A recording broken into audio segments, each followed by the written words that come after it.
Pablo Mesa, que además es uno de los coordinadores pedagógicos de esta diplomatura desde la universidad, así que gracias Juanpa, te dejo para que te presentes, que hoy viene de gira, tipo damas gratis, vamos, hoy toca acá, después toca en Punilla, después presentan el plan de turismo del departamento Punilla, que después seguro que lo podés contar. Gracias Juanpa. Gracias, Fede. Me gustó lo de damas gratis, me hizo reír. Pero bueno, sí decía lo que vamos a gira. Bueno, gracias al intendente, lo escribió a Pablo también, un Pablo más que yo aquí, ¿no? Bueno, buen día. Mi nombre es Juan Pablo Mesa, como dijo Fede. Yo formo parte de la Facultad de Turismo y Ambiente de la Universidad Provincial de Córdoba. Estoy ya acompañando estas clases hace un tiempo y viendo cómo se viene trabajando en diferentes temas. La verdad que ha sido un placer. Es la tercera oportunidad en la que participo en la diplomatura. Como bien decía Pablo, de las 3 ediciones, de las 2 ediciones anteriores y esta, hemos participado. Y bueno, me acompaña Sebastián, se va a presentar él cuando toque complementar un poquito la presentación. El tema de hoy es un tema que se concentra en una clase. Vamos a hablar de turismo, como bien decía Pablo. Esto en la edición anterior, si no me equivoco, fue abordado en 2 clases siempre, y bueno, en esta diplomatura tiene la particularidad de que se concentra en una sola clase. Entonces, lo que hemos decidido es venir con un compañero, con Sebastián, y enfocarme yo en una cuestión. Una primera etapa vamos a hacer, no sé, tipo 11:30, si les parece más o menos, hacer ahí un break, una parte más teórica, de introducción, y después dejarlo a él, que va a poder explicar mucho mejor que yo la parte más de aplicación práctica, sobre todo lo que tiene que ver con turismo rural comunitario, experiencias, casos, y bueno, es una parte muy, muy interesante, y por supuesto a nosotros nos apasiona mucho, venimos de trabajar en eso todos los días. Como les decía, yo voy a empezar con una cuestión que es básica, que me parece que es necesario darla, a veces un poco aburrida incluso, o reiterativa, o algunos ya lo dan por sabido, pero no me gusta pasarlo por alto, porque el tema es saber que todos estamos hablando de lo mismo, que cuando decimos una cosa entendemos más o menos lo mismo sobre lo que estamos hablando. Algo que me quedó sonando recién es cuando Pablo decía el tema de la dimensión política. Bueno, cuando hablamos de turismo y qué es el turismo, una cosa es cuando lo escuchamos en las aulas, en las facultades, en la academia, en la investigación. Normalmente se define como un fenómeno complejo. Complejo porque abarca múltiples dimensiones: sociales, económicas, culturales y políticas. Entonces esa es la complejidad que representa el turismo desde ese abordaje. Y una de las cuestiones que vamos a hablar hoy es justamente el tema de la sostenibilidad del turismo y la escala en la que el turismo puede ser desarrollado. La diferencia entre abordar el turismo o dejarlo que suceda y planificarlo. El turismo sucede en un territorio, por supuesto, ¿no? Y bueno, ¿qué es ese territorio turístico? O sea, ¿por qué un territorio se considera turístico? ¿Quién lo considera turístico? ¿Cualquier territorio puede ser turístico? Bueno, algunos piensan que sí, otros piensan que no. ¿Qué piensan ustedes? ¿Hay alguno que les parezca que no puede ser turístico? ¿Cuál? No, todo, puede ser todo. Solamente si tengo el valor o puedo observar y apreciar el valor del territorio. ¿O qué cosas decido poner en valor que crea que merecen o pueden ser vistas para ser visitadas, vividas de manera turística, digamos? También hay que definir qué es lo que uno quiere del turismo, ¿no? En cuanto a impacto y a conocimiento. ¿Qué quiere que el turista se lleve? O sea que no todo sea demanda, sino la oferta tiene que corresponderse con la demanda también, especialmente la parte de yo creo que en principio hay un atractivo, muchas veces o es social, digamos, cultural social, o es porque tiene como las cataratas o alguna excepción que produce un atractivo. Entonces, después si hay otros lugares que uno quisiera hacerlo atractivo, hay como input más grande de la comunidad para hacerlo atractivo. Bien, perfecto. ¿Quién decide entonces si es turístico? ¿La oferta o la demanda? En algún caso es la oferta. Si hay unas cataratas, ya eso solo hay algo que lo atrae. Yo puedo tener una ruina de un edificio y le doy valor porque ahí vivió alguien, porque enfrente hay otra cosa, porque la tierra está... Las dos cosas, digo. Pensemos en Chichén Itzá.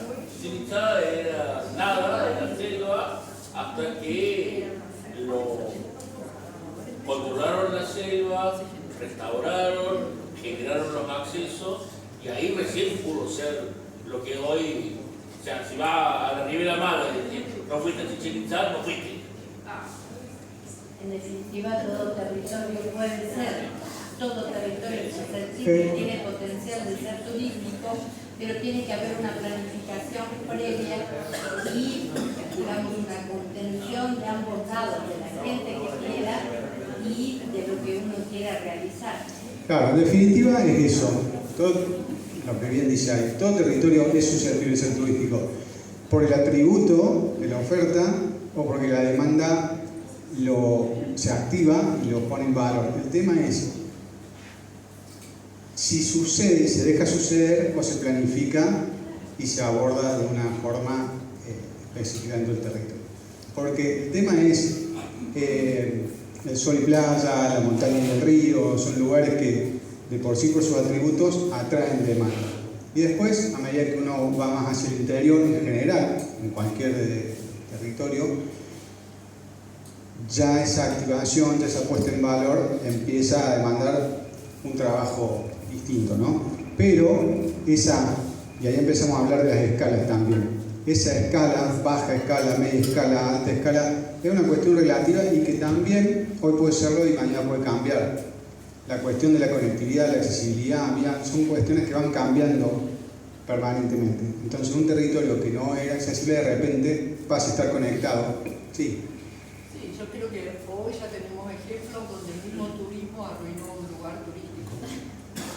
Igual se puede pensar, me parece, yo soy de Soto, pero siempre vengo en representación de otro lugar, pero siempre cuando pienso en mi territorio digo, se puede pensar en un perfil turístico cuando uno es el Estado. Totalmente. Eso es lo que uno tiene que pensar, qué perfil turístico tiene. Y me parece que no hay planificación en ese sentido, sino que avanza el turismo y uno va acomodando las cartas a medida que eso va sucediendo. Seguro. La definición del perfil turístico desde la gestión pública y con participación de la comunidad hace a la identidad también que ese destino turístico puede tener y que trascienda. Lo importante es tener claro que el territorio turístico no es un rasgo preexistente, es una función que se le da. Y esa función que se le da, si no se piensa que puede darse y se planifica, se gestiona o se toma en cuenta esa posibilidad, puede dársela directamente la demanda. Y si no se pensa en esa escala, planificar esa escala, la escala va a llegar y va a haber que actuar. Tenemos ejemplos de sobra de lugares que han pasado de estar desconectados a estar conectados y que de repente, se ven saturados, el día a día, la vida cotidiana se ve invadida en algunos casos, y pierde incluso la identidad en muchos casos. Y cuando hablamos de destino turístico, muchas veces terminamos hablando de ciudades, terminamos hablando de localidades, pero la realidad es que el destino turístico en sí mismo trasciende esos límites, esos ejidos. Incluso los productos turísticos, hoy en día ya no se habla de un producto turístico dentro de un ejido urbano, dentro de una ciudad. Todos esos límites están borrados, son límites administrativos, eso está muy bien, pero los productos pasan a tener ya un concepto integrador. El abordaje, la óptica de planificación y desarrollo turístico se da desde una mirada más regional, microrregional, si se quiere. Sí. Yo creo que eso sucedió también porque hay lugares turísticos que se rebalsaron tanto, menos Barcelona, por ejemplo, que ya la gente también busca otros lugares, ¿no? ¿no? Busca por ahí lo regional, pero escala chica, el contacto con la naturaleza, que eso por ahí antes no estaba tan planificado. Yo siento que ahora hay un vuelco a intereses que tienen que ver más con escala baja y lugares más chicos. Bueno, pero eso también se ha dado porque tenemos el ejemplo de lo contrario. Y sobre todo que de la pandemia hacia acá había una explosión también de la búsqueda de lo experiencial, de la búsqueda del interior, del contacto con la naturaleza, lo rural. Ha habido una explosión a partir del 2021, si se quiere. Y en relación a esto, a mí siempre me gusta poner el ejemplo, por ejemplo, del Camino de Broche. Uno camina y baja por el Camino del Peregrino y no sabe dónde termina San Lorenzo, dónde empieza Cura Brochero, dónde empieza Mina Clavero, no tiene idea de en qué lugar está cruzando. Sin embargo, son productos que empiezan a tener una identidad independientemente del trayecto que estés haciendo. Y esos productos integradores trascienden justamente esos objetivos. Son de mirada más microrregional y regional. Y en esa clave que hay que pensar cuando se piensa en el desarrollo turístico. De manera sostenible, porque si no, no podemos estar haciendo burbujas. Y hasta acá lo hago de una forma y después de otra forma. Como les digo, entonces esto tiene que ver con el turismo sostenible, que básicamente tiene esta cuestión de planificar pensando en el futuro. Es básicamente eso, es planificar, desarrollar el turismo, concentrarse en el hoy, pero pensando en el futuro, que eso tiene que tener una continuidad. Entonces, piensa en la comunidad, piensa en el entorno, piensa en el desarrollo económico, por supuesto que sí, en todas esas dimensiones. Muchas veces lo que pasa es que cuando pensamos en el turismo sostenible pensamos en la dimensión ambiental, excesivamente en la dimensión ambiental, y la ambiental. Y luego pensamos un poco en la social. Y la económica queda como en el último escalón, cuando en realidad las tres son igual de importantes, porque lo que pasa muchas veces es que esa no se toma en cuenta, se avanza fuertemente sobre las otras dos, sobre todo sobre la ambiental, pero no se logra continuidad, no se logra la continuidad del tiempo. Son iniciativas de impacto, nacen incluso muchas veces con sellos verdes o con reconocimientos públicos, o como buenas acciones, iniciativas, parte de programas, incluso vinculadas a áreas naturales protegidas, duran 1 año, 2 años, 3 años, 5 años, no tienen continuidad. No tiene continuidad porque no se piensa en la dimensión económico-financiera como parte de la sostenibilidad. Y parece incluso hasta mala palabra muchas veces cuando se lo aborda, que hay que abordarlo con igualdad de rigurosidad y en la justa dimensión que lo exige la sostenibilidad, a esa dimensión. No sé si en eso están de acuerdo conmigo o no, pero yo por lo menos lo he visto un par de veces. Iniciativas muy buenas, desarrolladas en territorios con mucho potencial, pero que con el paso del tiempo no es sostenible en la dimensión económica financiera. Entonces las personas que se han formado, los emprendimientos que se han desarrollado terminan orientándose hacia otra cuestión. Bueno, entonces, lo que decíamos, por un lado los recursos medioambientales. Por supuesto, la dimensión esta es muy importante y es quizás la más abordada cuando hablamos de turismo sostenible. La autenticidad sociocultural y la dimensión social. Y asegurar la viabilidad económica es lo que hablamos cuando hablamos de la dimensión económico-financiera. ¿Cuál sería unas acciones, unas recomendaciones lógicas para abordar el turismo en algunos de los territorios del interior? Por un lado, tener previamente un ordenamiento territorial. Avanzar con esta planificación para poder determinar qué zonas, qué capacidades, cada vez estoy hablando, qué uso turístico se le va a dar, qué uso productivo se le va a dar, específicamente yo estoy hablando del turismo. La organización gestora del destino es una entidad, a veces tiene forma institucional, está institucionalizada. OGD son las iniciales, Organización Gestora de Destino, que se encarga, es similar a una Secretaría de Turismo, pero mixta, y se encarga de gestionar justamente no solamente la promoción, sino también la planificación de destino. Y lo que decían por ahí, definir el perfil y el modelo. Definir el perfil turístico es clave, y el modelo también. ¿Cuál es, y la propuesta principal de valor? ¿Cuál es, por ejemplo, la diferencia acá entre el perfil y el modelo. El perfil es, por ejemplo, la decisión colectiva de la comunidad hacia dónde ir. O sea, sabiendo lo que es, lo que se pretende ser también, ¿no? El perfil ese queda generado como, por ejemplo, el turismo de contacto con la naturaleza, un turismo de sol y playa.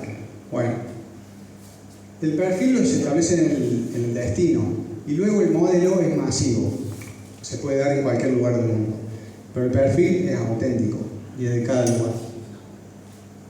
A mí me gusta poner este ejemplo acá porque... Perdón, pero no podrías tener varios perfiles en un lugar. Porque podría ser, suponete que sea una playa. Sí. Entonces podés, por un lado, el turismo de playa. De sol y playa. Y el otro podría ser de trekking en la, qué sé yo, en la montaña. Cultural. Claro. Museo. Se me ocurre Mendoza. También. Mendoza que te ofrece, tenés el enoturismo, todo lo relacionado a la producción del vino. Si no te gusta el vino, tenés la opción agrícola. Si no te gusta eso, tenés la opción cultural, muy rica, muy vasta. Si no te gusta eso, tenés al pie de la montaña del Pedemonte, hay de lugares fantásticos. Y si no, vas al trekking, o si no, vas a la alta montaña. ¿Tenés? Sí. Otra referida a la provincia. No, esto sucede en Mendoza capital. De Mendoza capital, vos tenés ahí nomás, tenés Maipú, tenés Valle de Uco, tenés la Mendoza ciudad, de ahí nomás tenés Potrerillos, de ahí nomás tenés Upatata, y de ahí nomás tenés el Parque Aconcagua. Bueno, la diversificación en la oferta es algo que se busca permanentemente porque es lo que te ayuda también a desestacionalizar, a buscar a que distintos perfiles de la demanda te pueden elegir en momentos distintos del año. Esas múltiples facetas, esa diversificación, la buscan muchos destinos, por supuesto. Ahora, cuando hablamos de perfil definido por la comunidad, va más allá de la cuestión de promoción, marketing, de llegada, de cantidad de llegada de turistas y de diversificación. Tiene que ver también con una identidad. ¿Con cuál es la identidad de un territorio, de un pueblo? Esa identidad plasmada en el desarrollo turístico determina el perfil. Sí, podés tener... Buscan distintos intereses. por supuesto. En Mendoza es un buen ejemplo porque ahí cada uno es una ciudad visitada. Claro. De por sí hay un turismo que cae a Mendoza, capital de por sí. Entonces es que cada uno le busca cómo interesa a ese turismo y lo amplía. Es decir, yo no sé si el perfil está tan pensado de entrada o si hay distintos intereses que van a construir esa captación de turistas. Bueno, es que una cosa es partir de cero y decir tenemos que definir un perfil y otra cosa es tener con qué compararse y cuál fue el desempeño y los pros y los contras en otros destinos similares y poder tomar una decisión. Justo tengo este caso, por ejemplo, de Iruya y Nazareno, no sé si conocen, pero estos dos lugares están bastante cerca. ¿Cuál es la diferencia entre uno y otro? ¿Cómo, perdón? Sí, pero están cercanos, digamos, geográficamente. La diferencia... tomó el perfil de algo muy aislado, exclusivo, caminante. Está bueno, porque se encontró el atractivo de cómo está ubicada. Iruya. Sí. Sí. Bueno, para los de Nazareno, Iruya es lo que no se quiere ser. Claro, ¿ves? Es también una cuestión de percepción también, ¿no? Sí. Por otro punto, tiene que ir aparejado el atractivo turístico con el aporte de infraestructura. Yo vivo ahí en Termina, no hace 10 años se está hablando de que tenemos que tener una actividad durante el invierno, porque en el verano todo bien, y después con esos 2 meses y medio que se produce en verano hay que vivir el resto del año. Entonces, ¿cuál era la gran panacea? No, tiene que venir en gas. Entonces tenemos calefacción, la gente puede venir listo. En la provincia se hicieron las redes de gas, están ahí plantadas, o sea, se hicieron las redes de alta presión, pero en los pueblos no se ha hecho nada. Ninguno de los pueblos tiene redes, entonces no se puede, ese gas estamos pagando servicios, y no estamos pagando entre todos, para que las estaciones de servicio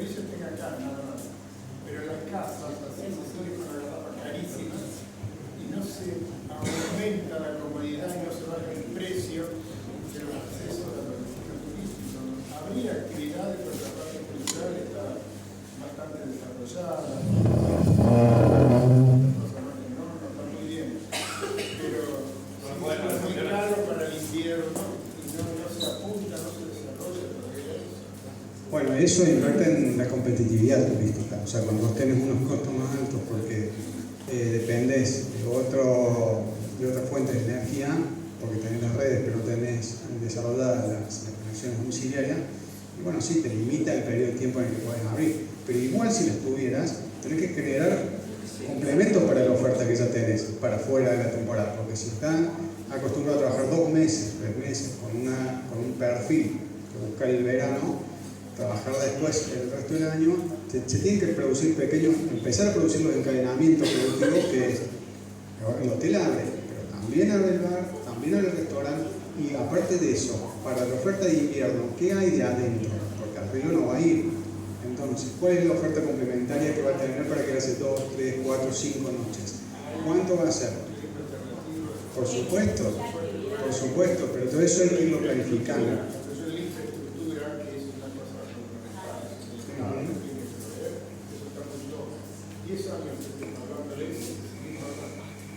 Seguro, eso de base y afecta la competitividad, destino contra destino.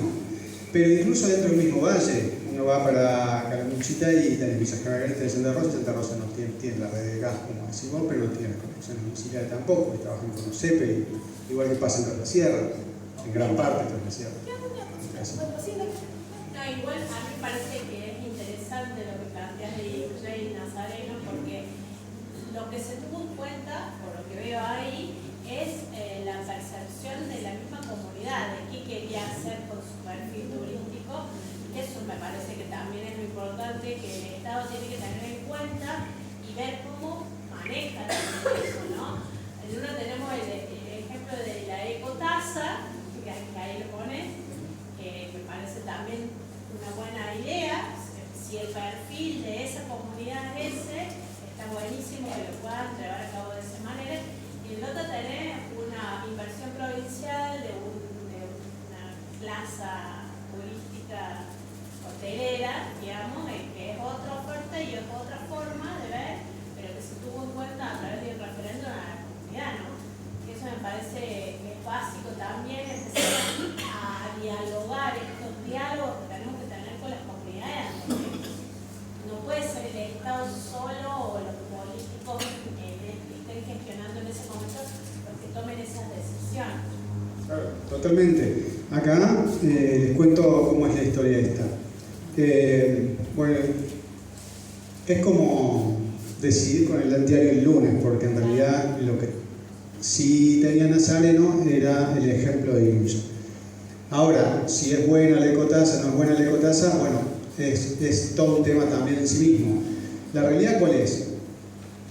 Que lo que sucedió en Nazareno es que llegaba la posibilidad de inversión para el desarrollo de una hostería, prometiendo traer un turismo, generar, digamos, mayor demanda, generar un turismo de calidad, decían, digamos, de un poder adquisitivo alto, y planteaban invertir para el desarrollo de una hostería en un lugar donde había funcionado anteriormente una escuela. De hecho, ya se había aprobado. Pero la comunidad se opuso comparándose con Iruya. Y fundamentalmente tomando en cuenta algunas variables, como por ejemplo el aumento de los precios, la pérdida de la cultura local, la cuestión del ruido, la pérdida de paz, del silencio con el que están acostumbrados a vivir. Entonces, teniendo esa comparación tan cerca, les resultó bastante fácil proyectarse hacia el futuro de lo que podría llegar a pasar. Entonces, en principio, se bloqueó ese edificio para que no se pudiera desarrollar lo que querían desarrollar. Y al final forzaron la consulta, que fue este referéndum, ¿sí? Bueno, al final ganó el no se hizo esa inversión. No se hizo esa hostería. Pero ganó por el 1,5%. Estaba muy dividido. Estaba bastante dividida.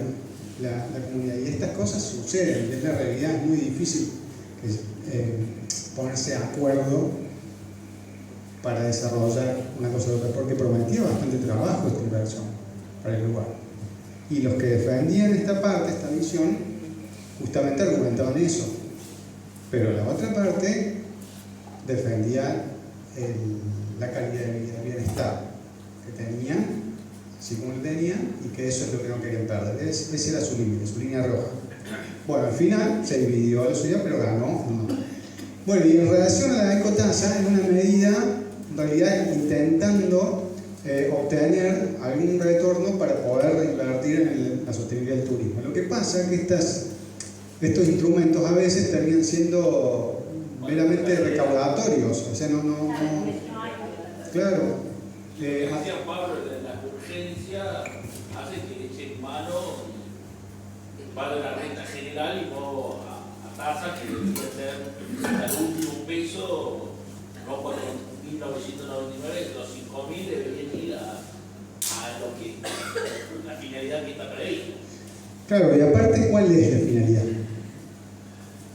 ¿Cuál es la finalidad de una ecotasa? No es un tema puntual, pero ya que lo mencionamos acá y que te interesó, porque si nosotros tenemos un turismo que está pasando unos límites y ya no queremos pasar ese límite, queremos la barrera más fácil es el precio, ¿no? Y empezamos ahí a limitar. Ahora, si realmente lo que yo quiero es desincentivar, así se dice, un comportamiento que no quiero tener, que es nocivo, entonces el precio tiene que ser lo suficientemente alto para generar ese efecto. Lo que pasa es que a veces está bueno recaudar también para tener algún ingreso para hacer algunas cosas. Entonces ese valor no se pone tan alto, se pone un poco más bajo, cosa que desincentiva, pero no tanto. Y entonces ya ahí se empieza a distorsionar el fin. Pero no está bueno pensar que poner un precio alto porque no va a sacar el incentivo. Es rara la palabra. No va a ser, pues, lo que va a hacer es simplemente priorizar un tipo de población y no ampliarlo a otra. Y quizás ni siquiera si la palabra sea ampliar, sea, bueno, ¿cómo lo regulo? ¿Cómo hago que el impacto tenga que ver con cierta capacidad de carga de las personas pasando, visitando, conociendo, pero que esas personas puedan ser de lo más variopintas? Porque si no estás decidiendo que solo lo van a hacer los que tienen dinero, no está bueno, es como el torco lo que cuesta, para la capacidad de carga. No está bueno eso, ponerlo más bajo, que sea accesible y decir, che, por mes es de esta gente, te inscribiste después, te jodiste. No tenés plata, te jodiste.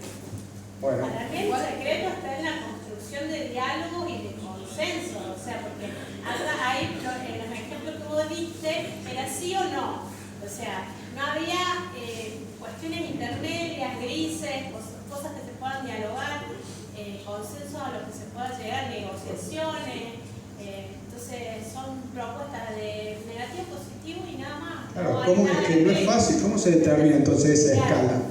Creo que Luya puso eso porque la verdad que va muchísima gente por el día además. Así que había que sacarle algún peso porque no se quedan a dormir, es decir, los hospedajes ganás. Pero yo que fui, la mayoría va por el día. Entonces, justamente es cómo contribuir a lo que necesita para restaurar o para mejorar. Para sacarle. Viable contemplar el aspecto social porque se en esos términos, todos estos destinos se transforman en destinos excluyentes para la mayoría. Sí, por ejemplo, por decirte una ley, yo la única ley que conozco la que conozco a la nota. Un destino que fue intuitivo para el 90% de la sociedad. Entonces eso también. Ahí hay una decisión política, ¿no? Iba a decir algo. No, yo iba a preguntar en realidad si no se contempló la idea de trabajar sobre la capacidad de carga de Nazareno, porque en realidad lo que le pasó a Irulla, entiendo, es que lo sobrepasó la cantidad de gente de un día para el otro, entonces la decisión urgente era poner la tasa para resolver Claro. Justamente, como una medida urgente, la tasa y a largo plazo otras medidas, pero sin perder el flujo Claro. de gente. Es que lo que pasa es que terminan siendo medidas correctivas porque no hay una planificación previa. Entonces, lo que nosotros tratamos siempre de poner en valor es justamente esto, el valor de la planificación. Después hay cosas que se pueden hacer, cosas que no se pueden hacer, cosas que se hacen efectivamente y cosas que no. Pero lo común es estar accionando correctivamente. Lamentablemente. Ponemos este puente suficiente para la cantidad de autos. Bueno, vemos, no funciona, le hacemos otro de arriba y tenemos un puente. Después correcto. Todo más.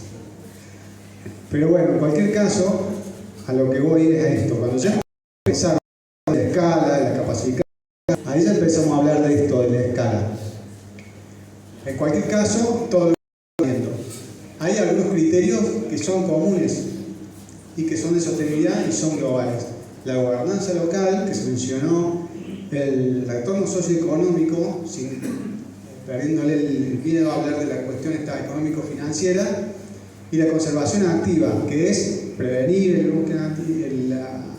impacto sobre el bosque nativo, sobre los recursos naturales, pero desde la perspectiva de la planificación del turismo sostenible. Estos criterios, aplicados a nivel local, se bajan al territorio como posibilidades reales para las familias y las comunidades de la región. En definitiva, esos criterios son criterios de base que después tenemos que bajar al territorio teniendo como centro al habitante local, a la familia, en el centro, y a partir de ahí proyectar el uso productivo que se le quiere dar. Esta es la visión de la planificación turística. Entonces, este desafío baja escala es lo que decía ella recién, pero todo sí o no, no, hay que construir consenso. Bien, bueno, ¿cómo construir ese consenso? Porque están los que priorizan la generación de empleo, que es una inversión de un hotel 3, 4, 5. Imagínense que llega un inversor, porque esto sucede, y lo quiere montar, así como le pasó a Nazareno. Bueno, ¿cuál es el posicionamiento de la comunidad? Sí, no, ¿qué alternativa se le da? Aparte del sí o no. Porque puede haber otra alternativa de inversión que sea distinta. El tema es que tiene que estar pensada previamente. Bueno, el desarrollo aquí va a ser de esta forma, en relación al alojamiento, en relación a la gastronomía, en relación a la experiencia. Entonces, si llega esa inversión, porque en algún momento va a suceder porque los caminos se convierten en rutas, el turismo sigue creciendo, los puntos que más inaccesibles eran, más deseados son y terminan siendo accesibles. Pasa, vean la conexión que estamos teniendo, si no, aquí en Córdoba, lo que era en algún momento los volcanes, Las Palmas, la zona de Chancay mismo, hoy en día lo que era cruzar desde Tanti a Taninga, ya prácticamente va a ser más tránsito que el camino de Alta Cumbre en cualquier momento, seguramente. Entonces el territorio empieza a estar todos conectados y lugares que aparecían como poco visitados, de repente se le viene la ola. Y cuando se viene la ola, hay que empezar a corregir. Entonces, ¿cuál es el momento de actuar? Ahora. ¿A ver cuál? Bueno. ¿Y con qué herramientas? No sé quién mencionó la capacidad de carga, por ejemplo. Es que así cuando hablas de escala, vas hacia eso. Hacia, bueno, ¿cuál es la capacidad de carga? Está muy asociado con las áreas protegidas, con espacios específicos. Pero, ¿quién determina la capacidad de carga? ¿Cómo? Técnicamente, ¿quién determina una capacidad? Depende de dónde estés, bueno, tenés modelos claro. ecológicos. Por ejemplo, si estás en una reserva o en una zona de amortiguación de reserva, hay un montón de modelos ecológicos desde la ecología que ponen los distintos inputs para que vos hagas una cuenta y eso te da un número directamente. ¿Cómo es, perdón, puedes repetir? Claro, vos tenés modelos y en esos modelos vos priorizás, es una ecuación, tal cual, donde lo que está dividido, multiplicado a exponentes, tiene que ver con las funciones y el impacto de las relaciones. Entonces vos ponés pisoteo del suelo, erosión, pasos por vertientes, paso de fauna, lo pones en distintos lugares, tienes que hacer la investigación en el lugar. Eso te da un número, que siempre va a ser estimativo, pero te da un número de capacidad de carga. Te dice listo. Sí. Te da un valor referente. Te da un valor de, sobre todo, primero, bueno, determinás las zonas, qué zonas van a ser. Se usan mucho las reservas para, por ejemplo, estimar los territorios que necesitan determinados animales para poder cubrir su necesidad, por ejemplo. Sí, totalmente. Totalmente, sobre todo en las áreas naturales protegidas, donde está muy clave esta cuestión de la zonificación, zona de uso intensivo, zonas intangibles, donde vos tenés la zona de uso turístico, sobre todo, tenés espacios, tenés senderos, lugares de tránsito. Sobre el sendero se aplica una capacidad de carga. Después hay lugares que son puntos de observación, puedes tener una cascada también, un lugar donde se concentra la gente, que llevan otra capacidad de carga. Ahora, es como bien decía ella, una fórmula. Voy a determinar la capacidad de carga, la primera, que es la capacidad de carga física. ¿Cuántos entran acá? En un centro, con grupos de 10 personas, con una distancia de tanto, ahí puedo tener otro grupo, entonces hago esa cuenta, sumo y digo que la capacidad de carga física es 1000 personas. Es lo que entra en el sendero con una distancia de 10 metros. Talampaya es así en el sector de los senderos, pero en los puntos de observación, como la chimenea, el bosque, después tener el Rey Mago, después tener el Tótem y todos esos lugares, vos ahí aplicas otros factores de corrección que se llaman, porque ahí no solo ya importa cuántos entran, importa también la experiencia. ¿Lo puedo ver? ¿No lo puedo ver? Ya me está afectando mi experiencia. Entonces, esa carga no solamente es física sobre el ambiente, sino que también influye en la experiencia. Entonces, hay la experiencia con el exceso de carga. Después también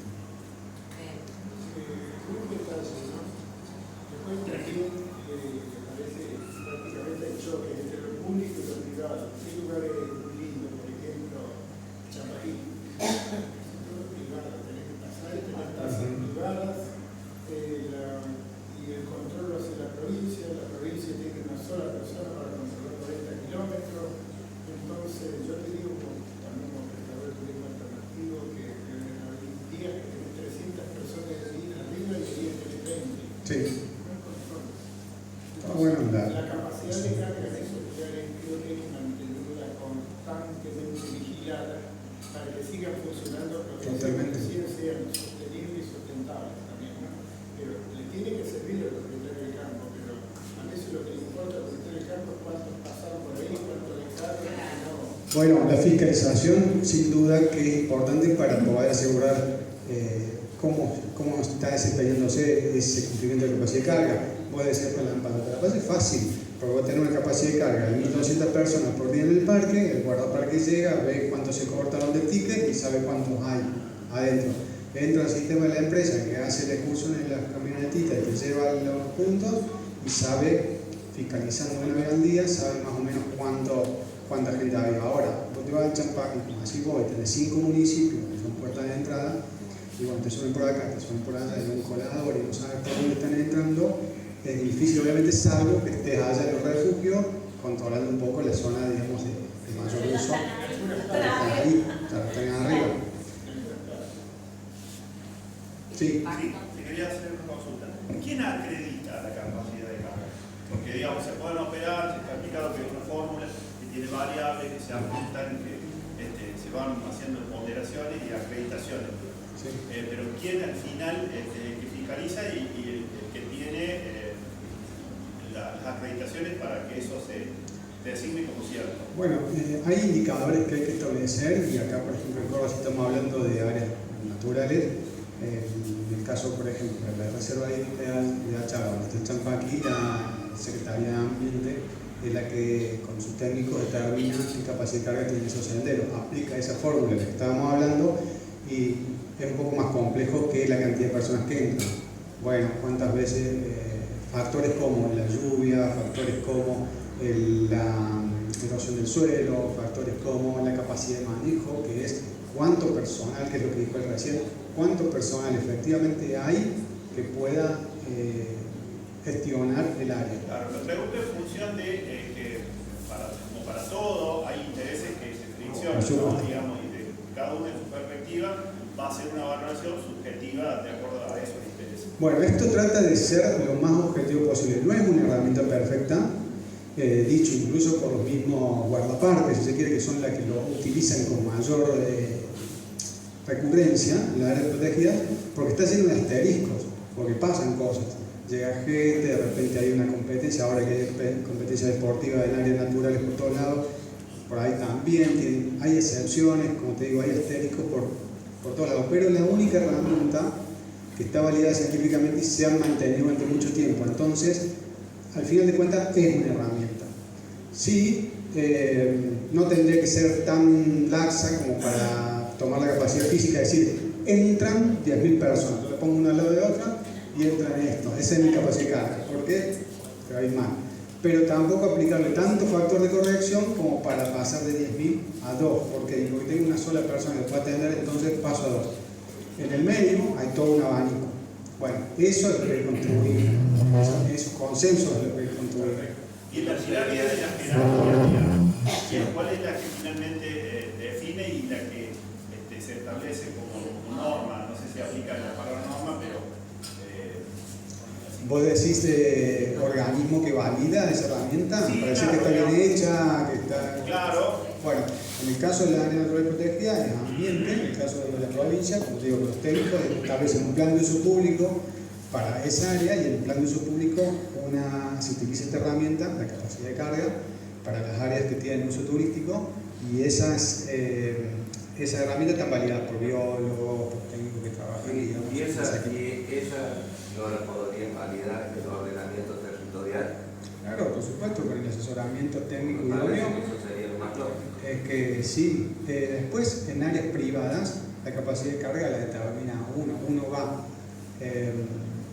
no sé si conocen para el lado de Calamuchita, hay unos parques temáticos. Así, hay uno que se llama Cuara, hay otro que se llama Arca de Noé, bueno, sobre la ruta, digamos, Santa Rosa. Y decían, nuestra capacidad de carga era 1.200 personas, hasta la pandemia. Después tuvimos 3.500. O sea, de repente. Pero era una cuestión que, claro, esa capacidad de carga era una idea, digamos, de manejo que tenían, de capacidad de manejo que tenían. Después se les desbordó, obviamente, porque le dio más del doble, casi el triple de gente. Pero no, relegaron 1 o 2 días, contratar más personal y ya está. No era una cuestión más ambiental, era una cuestión de manejo. El tema está en determinar cuál es también el criterio sobre el que estamos aplicando la capacidad de carga. Porque estamos hablando de turismo de baja escala, estamos hablando de la cuestión ambiental, pero también estamos hablando de la cuestión social. Pero hay un impacto ambiental Por supuesto. porque deteriora el ecosistema. Obviamente. Entonces, si el plan de manejo no te resulta, no tenés un buen plan. Yo lo que decía es que no es solo lo ambiental, es cierto, y es la más importante en esta cuestión de la capacidad de carga, pero también, como decíamos recién, se deteriora la experiencia y ahí entran factores que ya no son ambientales. Entonces, yo si voy, hay una cascada donde entran 50 personas y quiero ir con mi familia a tomar mate, y cuando llego hay 200 personas con la música todo lo que da, no puedo ni siquiera sacarme, no puedo ni sentarme en un lugar donde está, ya está, ya mi experiencia se deterioró. Sí, yo vi el influencer que sacó la foto con la cascadita para ti en medio de la montaña y vengan acá, se llega por este sendero. Y no encontré eso así. Bueno, ahí lo que obtengo es una percepción, una expectativa, obtengo una percepción y esas dos cosas están tan alejadas que en definitiva la experiencia es negativa y lo que es negativo para el destino. Pero si son lugares públicos, hay algo en la parte pública que se puede regular. Sí. Y el privado, bueno, priva mucho de lo económico. Entonces lo ambiental puede ser que pase a segundo plano y lo económico, si es redituable y lo soporta, es muy probable que lo haga. Digamos, con chance de regular